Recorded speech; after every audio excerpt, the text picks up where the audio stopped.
Everyone, welcome back to our YouTube channel Priyanka's mind sphere. So पिछली video में हमने learning and teaching subject की इससे पहले जो वीडियो बनाई थी उसमें हमने थार्नडाइक के सिद्धांत को डिस्कस किया था।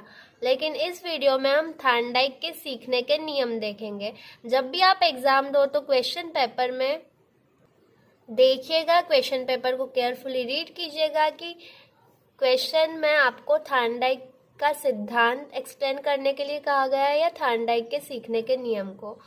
तो आपने अगर थार्नडाइक के सिद्धांत का वीडियो नहीं देखा तो देख लीजिएगा। अब हम बात करते हैं थार्नडाइक के सीखने के नियम की। Thorndike's laws of learning. Thorndike USA ने अधिगम के 3 प्रमुख नियम व 5 गौण नियमों का प्रतिपादन किया। 3 मुख्य नियम व 5 गौण नियमों का प्रतिपादन किया, जो निम्न है। मुख्य नियम: पहला तत्परता का नियम, दूसरा अभ्यास का नियम, तीसरा परिणाम या प्रभाव या संतोष का नियम। अभ्यास का नियम जो है उसको 2 भागों में डिवाइड किया है, उपयोग का नियम, अनुपयोग का नियम। अब बात करते हैं गौण नियम की। तो पहला है आंशिक क्रिया का नियम, दूसरा बहुप्रक्रिया का नियम, तीसरा मनोवृत्ति का नियम, चौथा आत्मीकरण का नियम और 5वां संबंधित परिवर्तन का नियम। तो इन नियमों को याद करने के लिए एक ट्रिक है। ये ट्रिक मैं आपको वीडियो के एंड में शेयर करूँगी, आप आखिरी तक ये वीडियो देखिएगा। फर्स्ट है तत्परता का नियम। अभी हम 3 मुख्य नियमों की बात कर रहे हैं ना। तत्परता का नियम: यदि हमारे अंदर तत्परता होगी तभी कार्य करने की प्रवृत्ति होगी, है ना। इसे कार्य प्रवृत्ति का नियम भी कहा जाता है। यदि हम किसी कार्य को सीखने के लिए तत्पर है तो उसे हम शीघ्रता से सीख लेते हैं। यदि आप सीखने के लिए तैयार हो, आपके अंदर कार्य प्रवृत्ति है, कार्य करने की इच्छा है, तो आप सीख लोगे। यह अधिगम से पूर्व परिपक्वता की आवश्यकता पर बल डालती है। उदाहरण के लिए एक 10 वर्ष का बालक है, वह अद्वैत दर्शन समझना चाहता है, सांख्य दर्शन समझना चाहता है या अलजेब्रा की सबसे कठिन गणित समझना चाहता है। तो क्या वह तत्पर है तो वह सीख जाएगा? नहीं, क्योंकि उसके अंदर परिपक्वता की कमी है। तत्परता तो होनी चाहिए लेकिन उसके पहले परिपक्वता आनी चाहिए। जितना ज़्यादा तत्पर होंगे उतना जल्दी सीखेंगे। तत्परता का नियम यह कहता है कि व्यक्ति के अंदर यदि तत्परता होगी तो वह जल्दी सीख लेगा। दूसरा है अभ्यास का नियम। इसके अंतर्गत 2 नियम दिए गए हैं। अभ्यास करेंगे तो सीखेंगे, नहीं करेंगे तो भूल जाएंगे।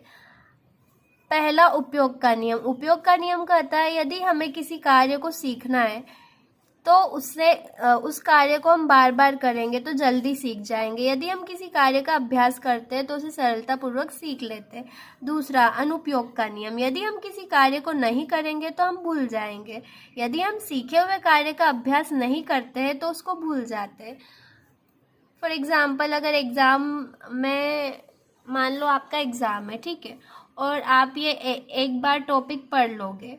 अब एग्ज़ाम होगा 1 महीने बाद और अगर आप इसको रिवाइज नहीं करोगे तो भूल जाओगे। तीसरा है ये मुख्य नियम, तीसरा वाला परिणाम का नियम। यदि हमारे लिए परिणाम हितकारी होगा तो हम सीखेंगे, सीखना चाहेंगे। यदि परिणाम हमारे लिए हितकर नहीं होगा तो हम सीखना नहीं चाहेंगे। हम उस कार्य को सीखना चाहते हैं जो हमारे लिए हितकर होता है।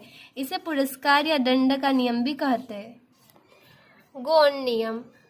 पहला आंशिक क्रिया का नियम। इस नियम के अनुसार हम जिस कार्य को सीखना चाहते हैं उसे छोटे छोटे अंगों में विभाजित कर लेते हैं। इससे हम कार्य को जल्दी सीख लेते हैं, जैसे अक्षर बनाना, कार्टून बनाना। दूसरा बहुप्रक्रिया का नियम। इस नियम के अनुसार हम जिस कार्य को सीखना चाहते हैं उसके प्रति विभिन्न प्रकार की प्रतिक्रियाएं करते हैं। यह प्रयत्न एवं भूल पर आधारित है, जैसे क्रिकेट खिलाड़ी।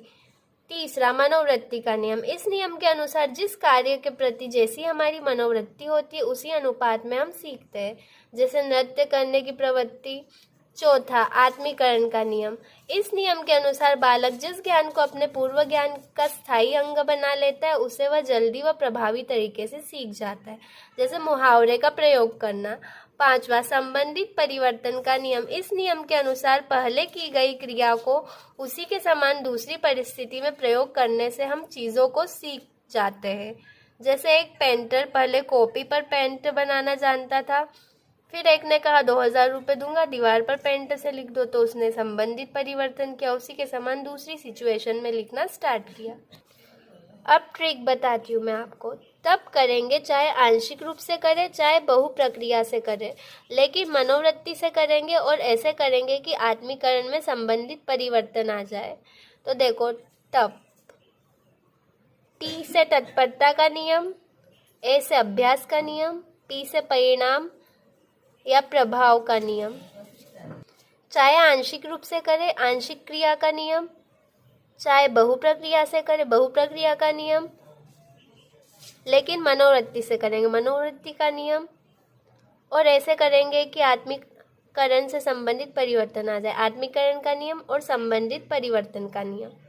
अगर आप चाहते हो कि मैं और भी इस प्रकार के वीडियो बनाऊं तो चैनल को सब्सक्राइब कीजिएगा, वीडियो को लाइक कीजिएगा और कमेंट कीजिएगा, क्योंकि लाइक और सब्सक्राइब करने में एक पैसा नहीं लगता है, बस जो वीडियो बनाता है उसको थोड़ा सा अप्रिशिएशन मिल जाता है।